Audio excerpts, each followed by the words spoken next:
Good afternoon. I am Danielle Mestis, and this is going to be lab report number 3, the skin and the bone. So I'm a little technologically disadvantaged, so I am filming this in my mirror.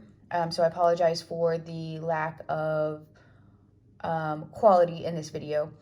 But first and foremost, we're going to show that I have no additional materials that is on my desk, and then we're going to go ahead and get into the lab. Okay, so here we go. I apologize the mess, but here is the illustrations list, and here's the structures list that was listed in the AMU assignment page, and then just more stuff over here. Okay, so we're gonna get started. So the first structure is the basement membrane, and it's going to be like this darker red structure on here. We have, and that separates the epidermis from the dermis. We have the blood vessels, which is listed in blue and red, and that's scattered all throughout the dermis. The dermis itself is going to be from the basement membrane to the hypodermis. And that consists of 2 layers, the papillary layer, which is made of loose connective tissue, and the reticular layer, which is made of dense connective tissue. Okay, so here's the epidermis, and it goes from the stratum corneum all the way down to the basement layer, and then we have the hypodermis that is located right here, and this is made of connective tissue. And then we have the sweat gland, which is located right here. This releases sweat to cool the body, and sweat is mainly composed of water, sodium, salt, and nitrogenous waste. Okay, so I have another illustration right here. This is a little bit better than this illustration to describe the layers of the epidermis. So to begin with, we have the stratum corneum, we have the stratum lucidium, we have the stratum granulosum, which is right here, these kind of 3 blocks. We have the stratum spinosum, and we have the stratum basale. I don't really know how to say that. Okay, so on the next page is going to be our structures of our bone. Okay, so to begin with, the blood vessels are going to be located right here, so blue and red, just like the last picture. We have the caniculi, which is right around here. The central canal is better illustrated in this picture, so central canal, and central canal.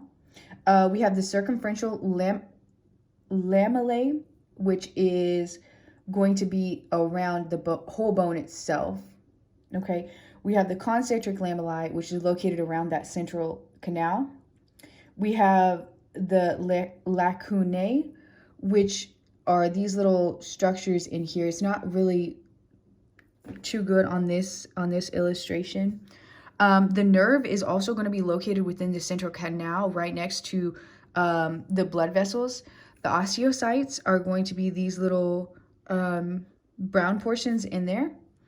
The osteon is going to be around this layer, and then the periosteum is around the whole bone itself.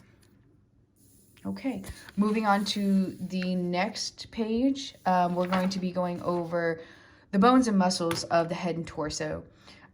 So beginning, we have the cervical vertebrae, which is comprised of 7 vertebrae. So if we just count from here, we have 1, 2, 3, 4, 5, 6, 7. So that's going to be comprised of our cervical vertebrae.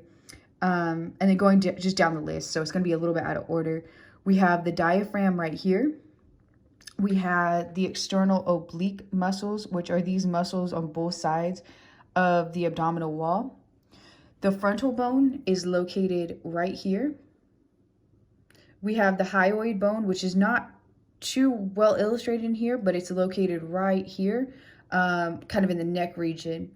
We have the lumbar vertebrae, which are going to be the last 5. So not including the sacrum and the coccyx, we're going to have 5 vertebrae. So we're going to count 1, 2, 3, 4, 5. So that's going to be our lumbar portion of our spine.